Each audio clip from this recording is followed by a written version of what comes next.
No, no, no, don't give the laptop to the monkey. Huma, wake up. The zebra is eating my screensaver. Huma, you're having a bad dream. What?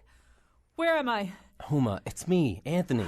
You were having one of your nightmares. None of it was real, baby. You mean Kellyanne Conway is not really a carnivorous animal with giant flesh-tearing jaws? Well, that part is true. But, honey, the rest of it was just the stuff of dreams. That was a really horrible dream. You kept getting caught and sending out pictures of your junk. That was all real, too.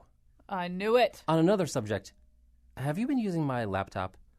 Well, maybe like a couple times. The boss liked some of her emails printed out, and I can't print any from my... Huma, I just can't believe you would borrow my laptop without asking. That's just wrong. Honey, a marriage is built on trust and respect. You're right. I have to do better. Seriously, just ask first, baby. That's all I'm saying. We discussed this in counseling. Anthony, will we ever get our old lives back? I've been thinking about that, doll. I want us to have a fresh start, somewhere where nobody knows us. Where would that be? Maybe Montana. They've got some wide-open spaces. We'd change our names. That's a great idea. What'll our new names be? I'll probably be Rod Schnitzelboner. I was thinking of Karen Crotch Ferret for you. I don't know. I can't put my finger on it, but there's something that bothers me about those names. Couldn't they be something more basic, like Jeff Wilson and Jane Wilson? Come on, baby. That's going to call attention to our past. How so? You know, Jeff Wilson. I'm Jeff Wilson. What does that make you think of? Volleyballs? You know, Anthony, I don't really think names work the way you think they work, but let's listen to this show.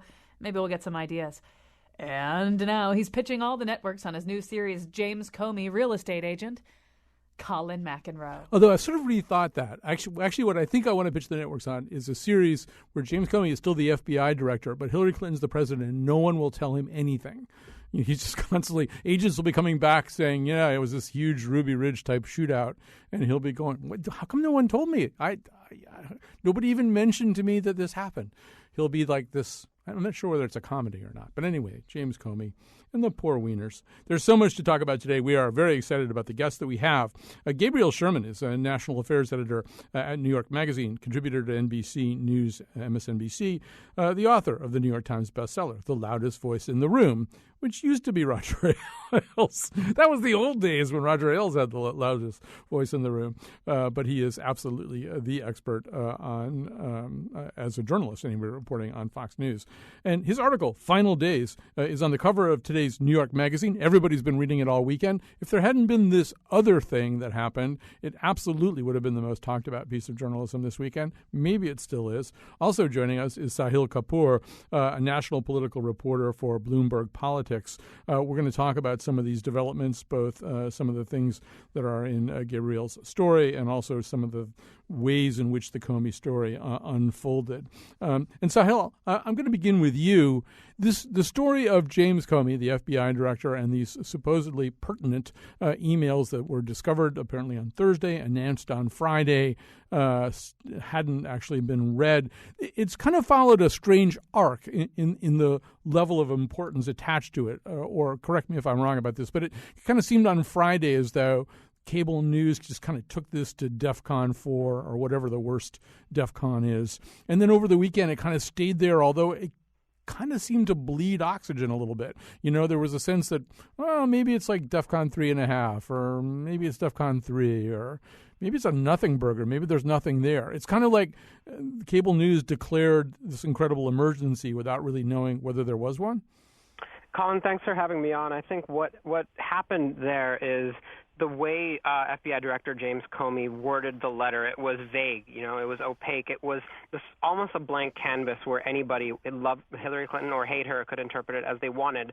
The Hillary Clinton campaign and her allies interpreted this as they focused on the fact that Comey said there may not be anything significant here. He left open that possibility.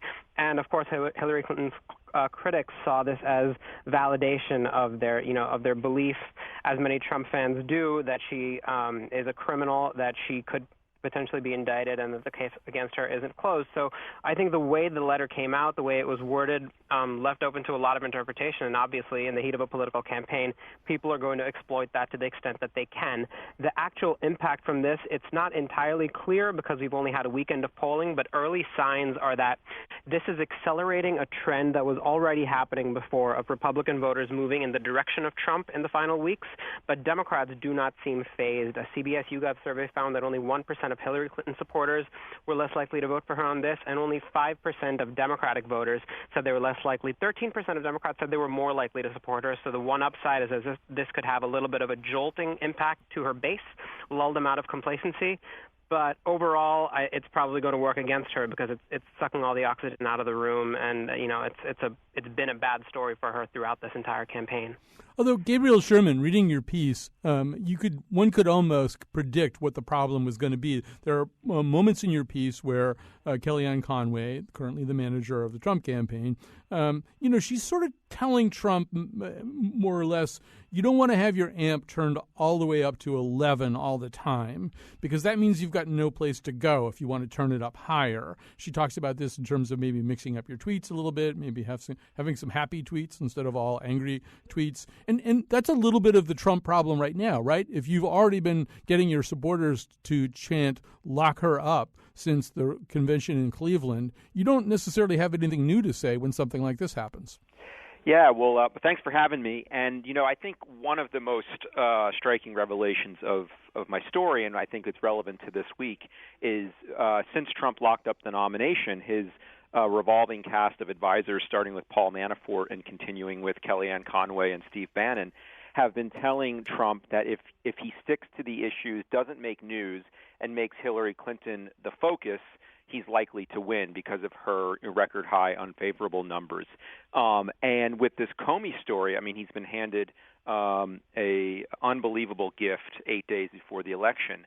And if he can somehow stay on message and force the attention to be on the Clinton campaign, I think, we could see some movement in these swing state numbers where he's trying to be competitive in Michigan, Florida, and elsewhere.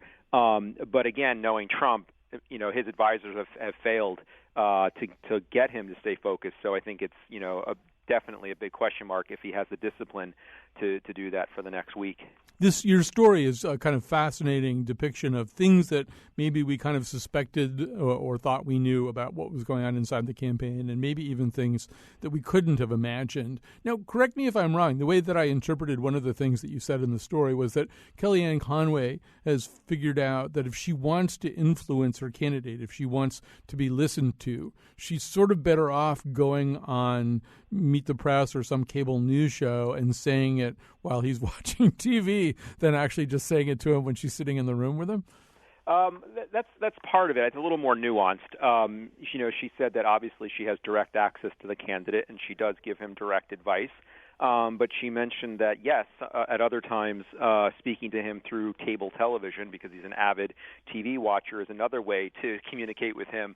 And she mentioned that Newt Gingrich is another example of a Trump advisor and a surrogate who oftentimes will try to get messages to the candidate by just speaking them publicly on TV, which I thought was fascinating. Sahil, one of the things that the Clinton campaign was worried about a while ago was complacency. Before the race tightened, they were worried that everybody would think that this was such a layup that they didn't have to show up, and she's really addressed that a lot in her campaigning. I assume this is kind of a strange and unwelcome gift in that way, right? I mean, you now don't even have to make a case about complacency. You've got a really tough problem on your hand.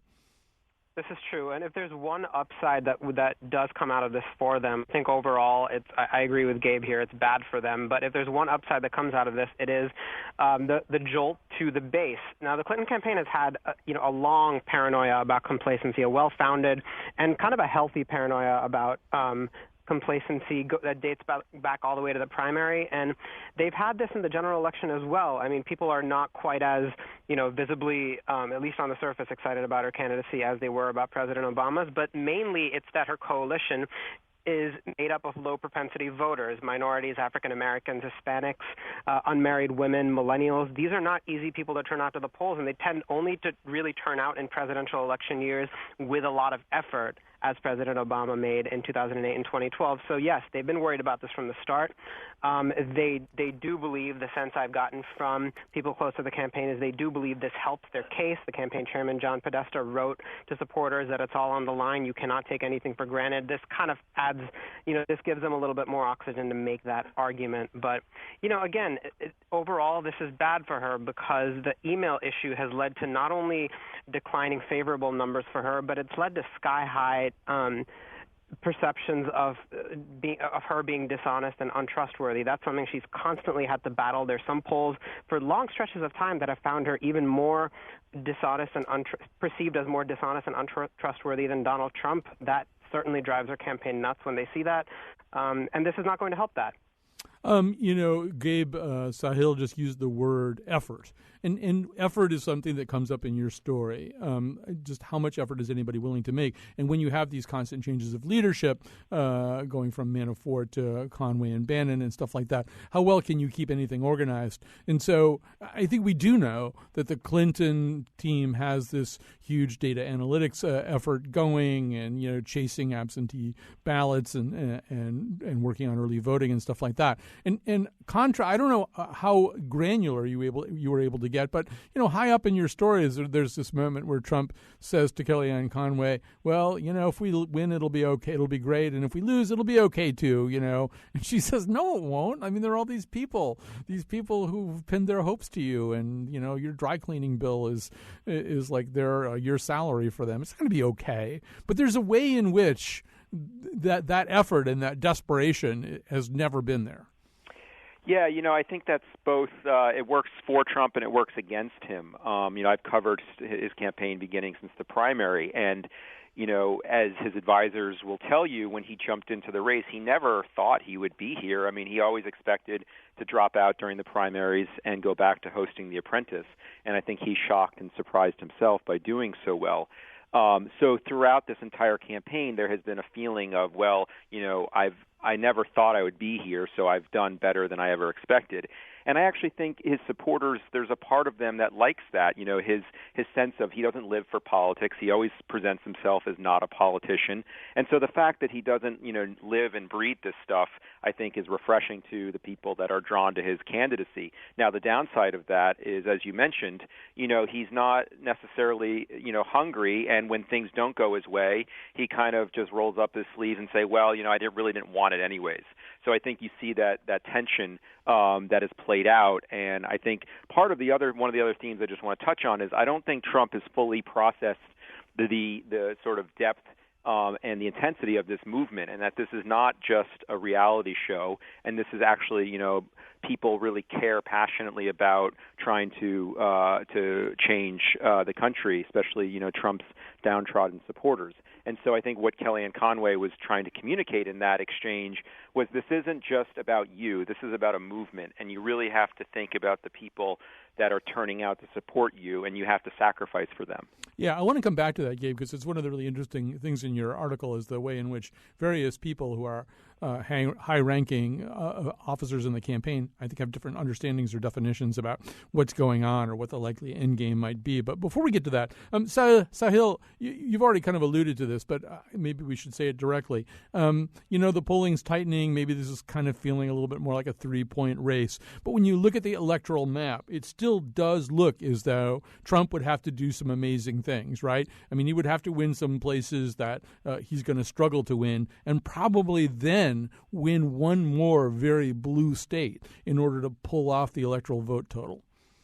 It's a real lift for him. You're absolutely right. And I think just think of it this way. If Trump were to win every state that Romney won in 2012, Mitt Romney won in 2012, including North Carolina, by the way, where he's behind, he could win Florida, Ohio, Iowa, and Nevada and still lose the election to Hillary Clinton. That would get him to 265 electoral votes. What he needs to do is win another big state, at least medium-sized state, where he's been behind the entire cycle. Hillary Clinton's greatest asset right now is a firewall she's had in Colorado, Pennsylvania, and Virginia, states that have either been trending red or or been very close up until this election, and she's doing very well there, primarily because these states have a higher percentage of college-educated voters and college-educated white voters whom Trump is losing. Would probably be the first Republican since World War II to lose this, to lose this constituency. So yes, Trump has a very, very, big uphill climb in the polls, and even if we're looking at national polls that show a 1-point, 2-point, 3-point race, it doesn't change these swing state numbers. Gabe, one question that I had reading your article, the article is just terrific. It's fascinating, and it really is, even for those of us who've been paying a lot of attention to this. It kind of breaks some new ground. Did you get a sense of what all these people, and by all these people I mean Donald Trump and Steve Bannon and Kellyanne Conway and Jared Kushner, and what they really think about Hillary Clinton? There was that odd moment where in one of the debates where Trump was asked, what each candidate was asked what they liked about the other candidate or admired, and he said that whole thing about how she's a fighter and she doesn't give up and all this kind of stuff. And it almost seemed like he might mean it. And I was sort of wondering, I mean, obviously a lot of the people who are supporting Trump have this fervid, antipathy towards the Clintons, real animosity, real distrust. Is that the attitude inside the campaign? Yeah, I wouldn't presume to be in any one of their heads. I mean, that's the terrain of a novelist. But I feel, based on my conversations with all people around the campaign, Kellyanne Conway is a committed conservative. She has been a Republican pollster going back years. In the 90s, she was active in Republican politics and working against Bill Clinton's administration. So, of course, yes, this is very much, in keeping with her career. The same with Steve Bannon. Breitbart has been the loudest sort of media voice on the far right to speak to this conspiratorial backlash to Hillary Clinton's candidacy. And then, with Trump, I think it's really impossible to divine what he actually thinks. He famously went to the Clintons. He invited the Clintons to his wedding, and he's donated money to them. But, I think this campaign has battle-hardened him, and I think he does feel in a lot of ways that the media is in her corner, and there's, allegations that the entire system is rigged is, maybe thin as the evidence might be for that. I think he truly sort of feels that it's him versus the world, and that I think is fueling a lot of the energy inside the campaign, is the sense that the Clinton machine needs to be stopped. Sahil, I know that you read Gabe's article with great interest, and one of the moments that you flagged, and this gets back to this whole question of effort, too. One of the moments that you flagged in Gabe's article was this moment where, after his attack on the Khans, one of Trump's advisors says, you just attacked a Gold Star family. And Trump says, what's that? And Sahil, I assume that you read that kind of the way that I read it, which is, once again, people in this campaign are occupying different realities. And usually in a campaign, you try to know as much as you possibly can. You try to nail down anything that's flapping loose and not working. It's all about detail. It's all about mastery. And Trump seems to just occupy this different universe. He just didn't even really know what a Gold Star family was. It was a great piece, and major props to Gabe for it. I enjoyed reading it, and I learned a lot from it. That was one of the moments that stuck out to me, because it reveals the extent to which Trump is not a person who bothers about details. Right? This is not knowing what a Gold Star family is one of the first things you would learn when you, at the very least, once you take any interest in military policy, once you take any interest in veterans groups and veterans policy, and that's something that Trump has talked about a lot. But yes, I think what it reveals is that Trump is not. He's also not particularly attuned to the details of public policy, right? More so than previous candidates. I mean, people said George W. Bush and Ronald Reagan too were not exactly policy wonks and didn't really care so much for the details as much as they cared for the broad strokes. But Trump is unique in that his positions will switch very frequently and pretty rapidly and sharply, in the span of a few days. Sometimes even the span of one interview, he'll contradict himself on a policy, of a particular thing. And I think the way he views it is less from a standard political perspective and more as a businessman. Everything is negotiable. There are few things that he has emphasized. There are a few things that he has emphasized as a centerpiece of his campaign. I think immigration restrictionism is one of them.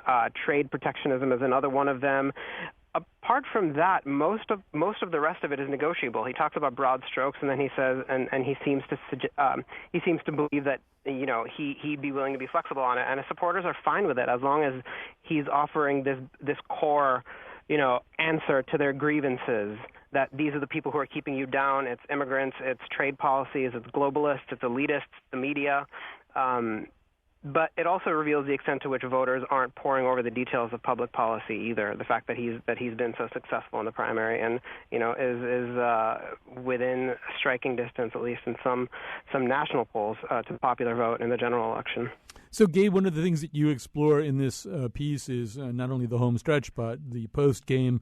And there's been a lot of talk about the so-called Trump TV, something which doesn't exist, the possibility that Jared Kushner, his son-in-law, somehow wants to monetize this $14 million 14 million voter database that he's got. And maybe Steve Bannon wants to really take the idea of developing a much harder alt-right medium more seriously. Trump TV, that concept seems like a really big lift that would take a lot of work and a lot of money. But before we even get to that, Gabe, I mean, it seems to me the first thing you have to look at is Fox News, right? How's Fox News doing? And it seems like Fox News is doing better than ever in this cycle. I think their third quarter may have been their best rating cycle ever.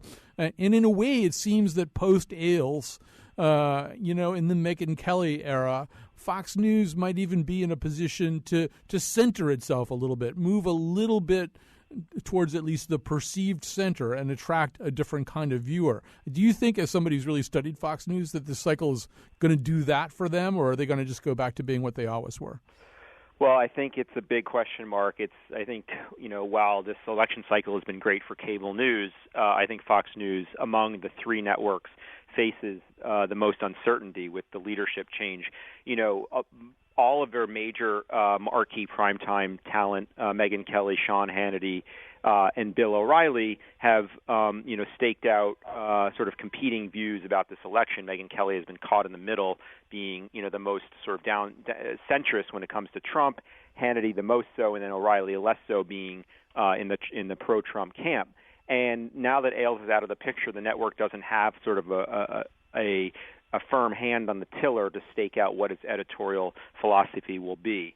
So going forward, I think there's a lot of debate. A lot of it will center on, does Megyn Kelly re-sign her contract, which is currently in negotiation? And furthermore, what do Rupert Murdoch's two sons, James and Lachlan Murdoch, decide to do with Fox News and reposition it either as a more sort of center-right news network or continue with its hard-edged right-wing opinion? Sahil, it seems like one of the things that's happened here anyway is the suspension of ordinary political alliances, the suspension of predictable media coloration. I know you flagged a tweet by the conservative talk show host and former Congressman Joe Walsh, not the guy from the Eagles, basically saying that he thought that Comey got it wrong when he went too soft on Clinton in July, but he's getting it wrong now too, and that it's, he said, unfair to Hillary for Comey to be bringing this up. I guess Karl Rove has said pretty much the same thing sometime in the last 24 hours. I mean, one's ability to know what a conservative talk show host or conservative political operative is going to say at any given moment is deteriorated and become a lot less predictable. Yeah, the extraordinary thing is that same congressman you just referred to tweeted a few days ago that he's voting for Trump, and the day after the election, if he loses, he's going to bring out his musket. And he just kind of left that hanging there. And this is the same congressman who now says that Comey went too far in his move with the letter against Hillary Clinton. So, yes, it is bizarre in that sense. Just this morning I noticed that there was a piece in the New Republic criticizing Harry Reid for the way he went after Comey over this yesterday, accusing him of breaking the law. And at the same time, as you just mentioned, Karl Rove is kind of defending Hillary Clinton and aligning on her page that Comey went too far. It's just bizarre in all kinds of ways. But I think the more salient point, if you try to cut through, the day-to-day oddities of this, is that we're now seeing the split, the fissure within the Republican Party in a way that we haven't seen before. What we now know as Trumpism didn't begin with Trump, and it won't end with him. There has been a powerful force within the party, a nativist, nationalist, populist wing that hasn't quite made it to the highest levels, mostly because you need a lot of money to get there, and Trump was one person who could crack the code and do it without it. I guess at least do it with his own money rather than appeal to donors who are more on the business, limited government side of the party. So now, we'll see after this election whether those alliances stay. We'll see whether the Republicans will return to being at least predominantly a business-minded, limited government party, or whether they'll move in a more nativist, anti-immigration, populist direction. I think that is a huge question that hangs over the party after this. And yes, to your point about alliances, we've seen a lot of people, and including most of the people who ran Mitt Romney's campaign in 2012, just fervently, intensely opposed to Trump. And so I think that's remarkable. I think we'll see. I think where they go next will answer a lot of questions. Do they become Democrats? Do they find a way to stick with the Republican Party? And how does that lead to a realignment of the electorate? Yeah, they're not going to become Democrats. This has been a great conversation, and everybody should read Gabe's story, Gabriel Sherman's story in New York Magazine. It's the cover story in the physical issue, Final Days of the Trump campaign, and everybody should be reading the journalism of Sahil Kapoor, and definitely follow Sahil on Twitter. You have great stuff on your Twitter feed. I love, by the way, we don't have time to talk about this, but I love the breakup letter that Harry Reid wrote to James Comey, because it kind of like ends, I was the one who stood up for you when other people were criticizing you in your confirmation hearings. I guess I was wrong.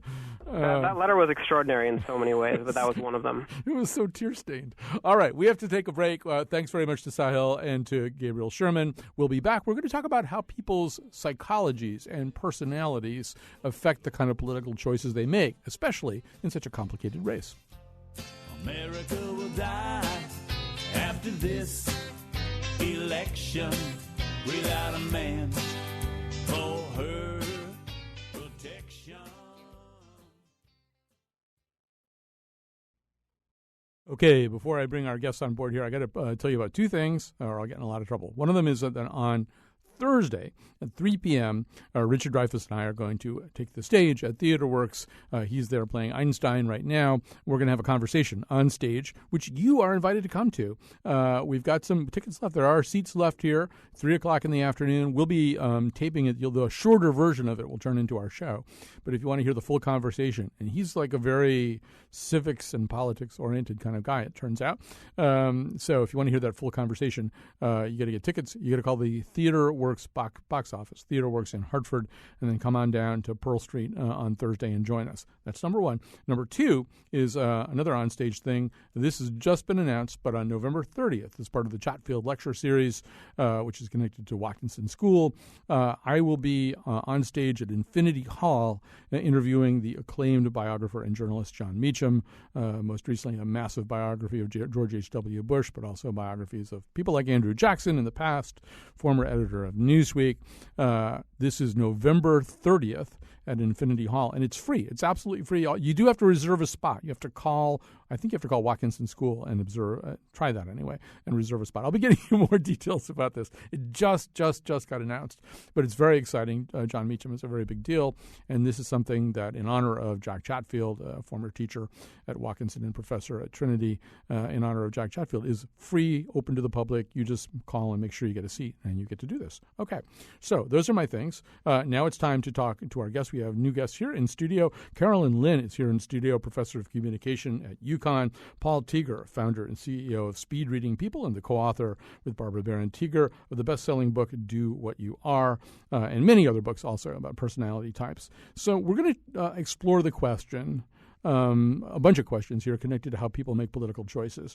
And so, Carolyn, I'm going to begin with you. I mean, I think one of the things that people struggle with in this election series is, how come that nice person down the hall in my apartment building or down the hall where I work, somebody that I enjoy having coffee with or meeting at the garbage cans or whatever, and we've always had a very pleasant and cordial relationship, and that person always seemed very nice. How come that person is making such a terrible political choice? Not just a terrible political choice, but an unthinkable political choice. I mean, each side looks at the other's choice and says, I don't understand. You don't have horns, you don't have sharp teeth, you don't have a tail with a point on it, but you're voting for Trump, or you're voting for Clinton, depending on which side you're starting on. And there's almost a cognitive dissonance here, right? Like, how do I reconcile the idea that you're one of my fellow human beings and I used to think of you as a nice person, but you're doing this awful thing? So what kinds of helpful things can we say to people in that situation? Well, I struggle with this question myself, but if you look at it from a social scientific perspective, it seems to me that there's several major factors involved here. A lot of times at work, or our neighbor or our friends, we don't always talk politics in the sharpest terms. We tend to be a little bit polite toward each other. But when it comes to making a decision and you found out what the decisions are for different people, you are amazed. But if you look at the media landscape, we are living in a really fragmented media market. And this fragmentation has really caused a lot of, how do I say this, opinion fragmentation as well. And due to our own internal selectivity mechanism, we tend to select the channels, media channels that seem to speak our language. So in many ways, this media diversity has actually enhanced knowledge gap, let alone information gap. So you and I may be good friends, but we probably have different political ideology, but that are not really sharply contrast until something like the presidential election happens. And then we tend to only expose ourselves to information that we seem to agree with. And over time, that really helps sharpen each of our own position on these issues. But personality type and information processing style also come into play. And I think it's important to emphasize, too, that what's happening is almost as though you and your neighbor have canvases that you're painting in details on. And because of the media sources that you're drawing on, I'm painting in blue and my neighbor's painting in red. So every time we paint the canvas a little bit more, we paint it more that color. And I notice this. I'm struggling with the same thing. But like you, I teach, and so I've been making an attempt to read conservative media, which is different from what I think. And if you read conservative media, you're going to paint your canvas in with different details. You're going to, for example, look at the latest furor about Hillary Clinton's emails, and you're going to know that several people connected with this investigation who were associated with Clinton took the fifth. They had to take the fifth rather than testify about what they did. That's not something that I would be confronted with a lot, reading maybe a little bit more mainstream, tracking left media. And I could give 5 more examples of that, right? So you keep daubing more paint onto the canvas of what you're seeing, and it's always the same color.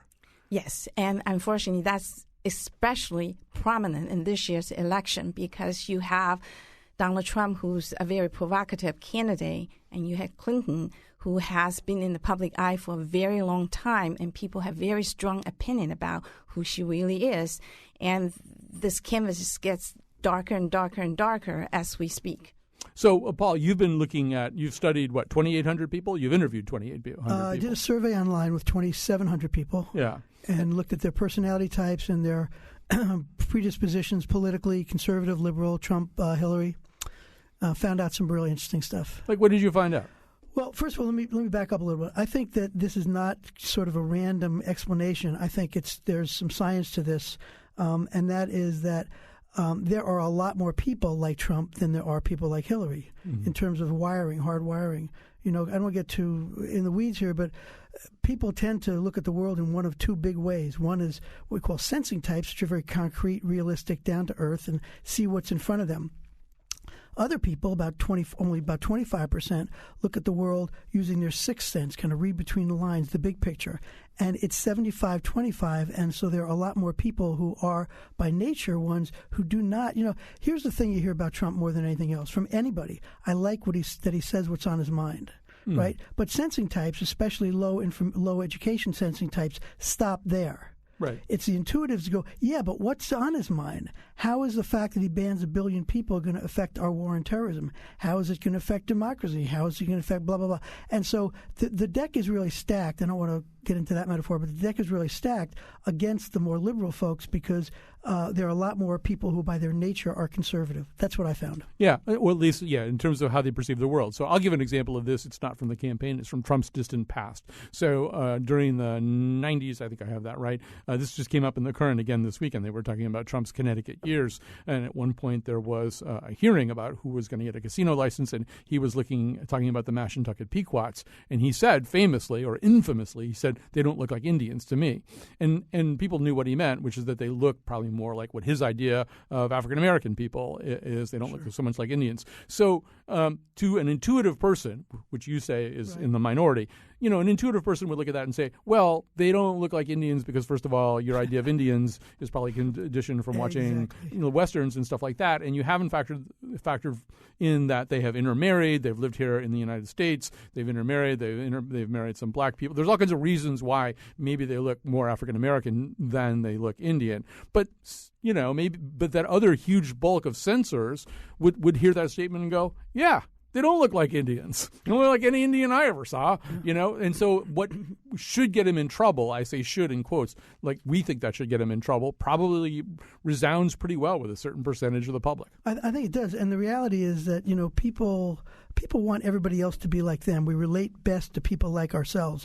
And Trump is a sensing type, in my judgment, and there are a lot more of them than there are Hillary. Hillary is a very esoteric kind of intellectual type of person, and her whole type, not just the sensing or intuition part, has, she has a whole history of people like John Kerry, like Al Gore, like Bill Bradley, like Mike Dukakis, people that were similar to her, similarly hardwired, that never were able to connect because that's not how they do it.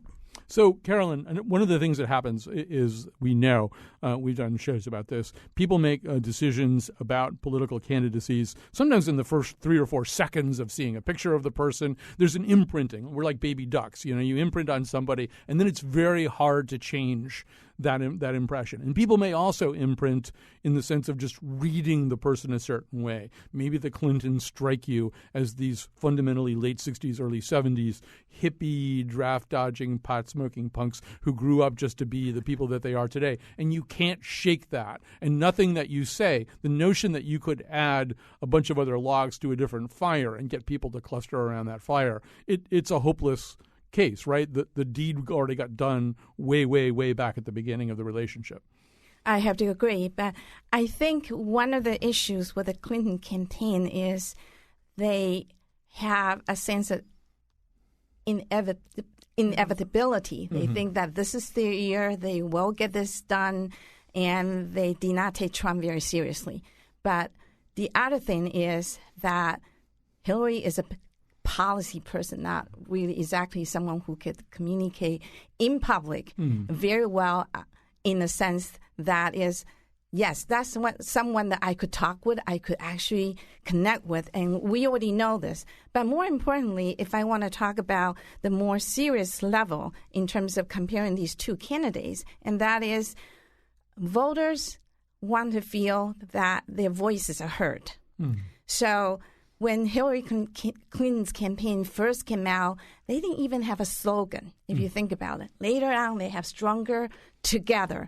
And Stronger Together compared to Make America Great Again, you could grade these two slogans. So if you think about which one will connect with people more, and I think one of the things that Clinton campaign should have and probably could have done is to really listen to the voters and speak their language, which is not that difficult to do. And that's what Obama's campaign was able to do.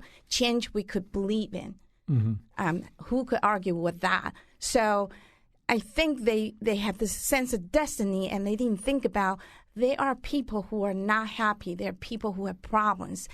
But their justification would be, we have all these policy statements on our website. And they will always say, go to our website, rather than this is what I understand about what your grievances are, and these are the things we could do, and talk in a way to people at their level, rather than. Go ahead, Paul. Yeah, can I just add something? I agree with everything that Carolyn's saying. I want to bring it back to the voters, though, because this is really not about Trump. It's not about Hillary. They have a big impact, the way they communicate, the way they're wired, who they appeal to, who they don't appeal to. But, if Trump gets 40% of the vote, which would be a washout of almost all times, right, that's 55, 60 million people that are voting for him, or 50 million people that will vote for him. So, if these people were not like Trump, the reason why there are so many people who like Trump is because there are so many people who are like Trump. I know that a lot of people don't want to think about that, and they don't want to identify with Trump. But if you're willing to suspend what other people might call a reasonable judgment about who's more qualified. And in my survey, I looked at people and asked very conservative and very liberal who's more qualified, and they all said that Hillary's more qualified by a large margin. So if you're willing to suspend that part of it and focus on something else that clearly is not as important or more damaging, then that says something about us as a people more than it does about the candidates. Okay, one more thought, Carolyn, then I got to take a break, and then we'll come back. But finish up this segment. Typically, qualifications don't get someone elected, unfortunately. Right. So one of my good colleagues mentioned how Trump now has made political incorrectness something that's open and accessible. And that means people are honest about their opinions. But we also should look at Trump's voters in 3 different groups. One group is probably just like you said, who are like Trump. The other group is where Republicans were never going to vote for Clinton. We're never going to vote for Democrats. The other group would be we used to vote for the Democrats and look at what's gotten us. Mm-hmm. So they're voting for Trump for change. All right, we're going to take a quick break. We're going to come back with more of our 2 guests after this.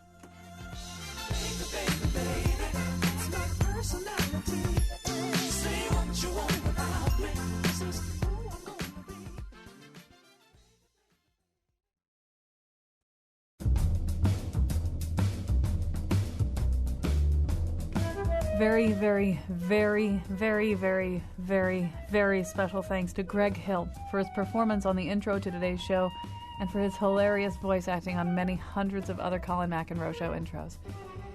Today's show was produced by Betsy Kaplan and me, Kyone Wolf. Our intern is Grumpy Fisher. The part of Bill Curry will not be cast today. On tomorrow's show, some North Korea stories you haven't heard. Now, back to Colin. Yeah, we have a pretty amazing show tomorrow that Josh Nalea conceived that will include what happened when a comedy writer for The Simpsons took his vacation in North Korea, but also this fearless Korean-American journalist who went undercover in a North Korean school and taught there, and while she was teaching there was actually kind of compiling a book, and she was just terrified for the entire 6 months. Anyway, both of them are on the show tomorrow, very different views of North Korea. All right, so right now we're talking about how people evaluate political choices with Carolyn Lin, professor of communication at UConn, and Paul Teager, founder and CEO of Speed Reading People. Paul recently did a survey of 2,700 voters pairing up their personality types with their voting choices. I've got a couple things I want to get into with both of you, but so, Caroline, I'm going to start with you. Gil Troy in Time magazine today or yesterday published a piece called I don't know if I can pronounce the word. It's a portmanteau of Clinton and antipathy. So it's Clintipathy, and it's sort of why people don't like the Clintons. And he concludes, if politicians could undergo soul scans, the evidence would probably show that Bill Clinton and Donald Trump lie more frequently and convincingly than Hillary Clinton, both Bill Clinton and Donald Trump. As a Methodist good girl who is neither a natural politician nor a bluffing businessman, she doesn't lie well. Despite Trump's calling her the most corrupt candidate ever, her transgressions don't rank with the bribery and sweetheart deal-making that was common in the 19th century political parties or on New York construction sites in the 70s and 80s. Democrats who deem her blameless and Republicans who brand her a master criminal both exaggerate. Such absolutes confuse voters who must judge her lapses in context, proportionally, deciding how relevant such past behaviors are in determining what kind of president she or her opponent will be. So he's describing a kind of discernment that, in fact, we're not very good at, right? What voters tend to do, what people tend to do, is kind of double and triple down on their initial impression, as opposed to saying, well, that was kind of bad, but it wasn't as bad as this other thing. If I put this into some kind of continuum, maybe I can sort of see, where Hillary Clinton ranks in terms of honesty and dishonesty. That's not really, for the most part, how people think about these things.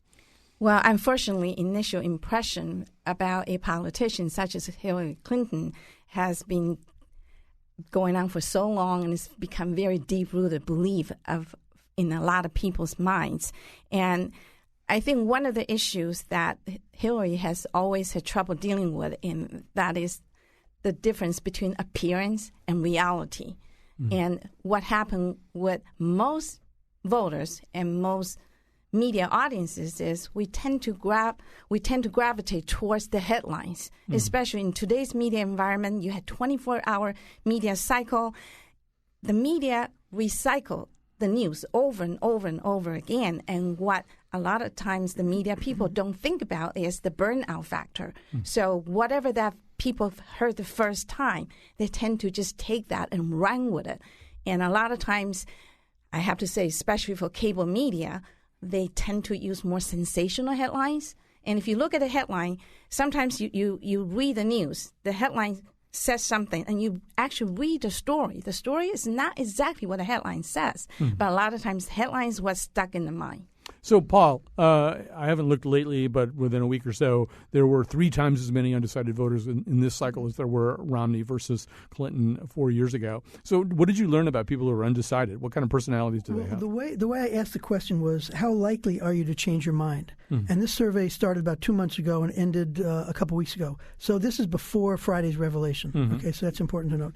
So what was interesting is the most conservative types, about 10% said they were very likely to change their mind, compared to only 2% of the most liberal kinds.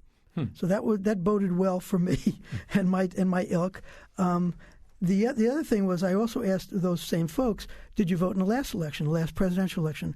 And 22% of the most conservative types did not vote in the last election, compared to only 11% of the liberals most liberal types who did vote.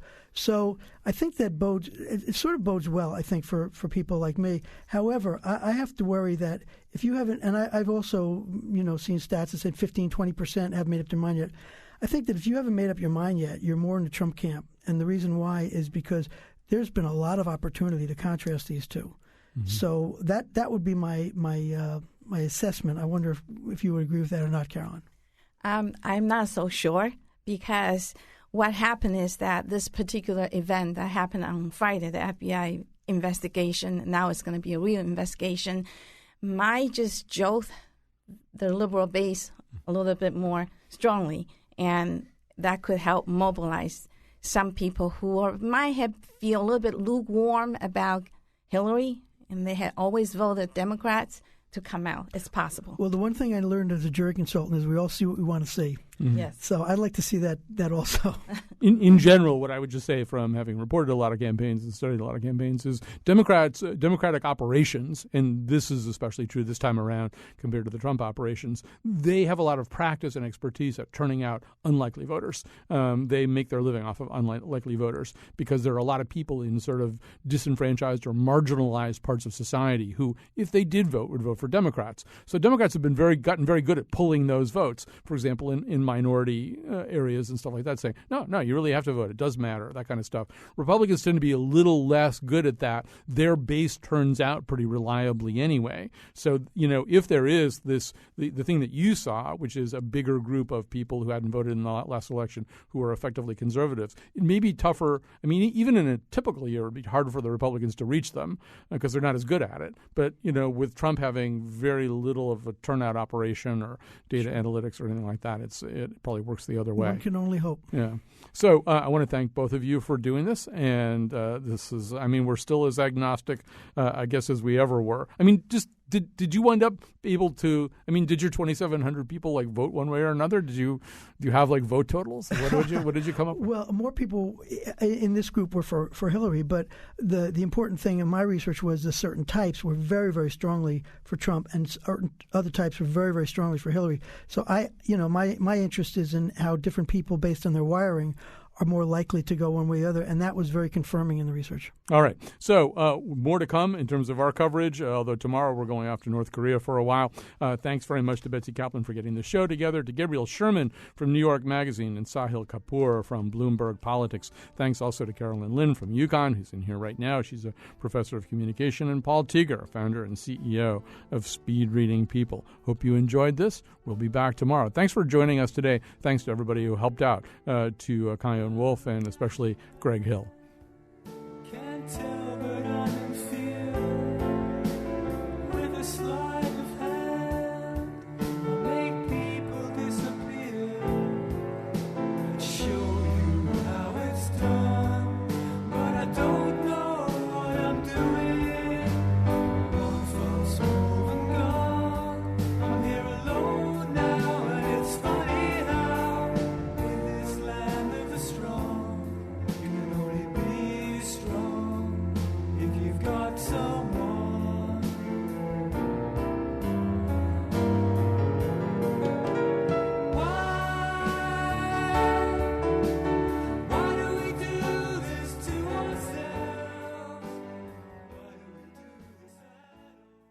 This is the way the world ends. This is the way the world ends. This is the way the world ends. Not with a bang, but a wiener.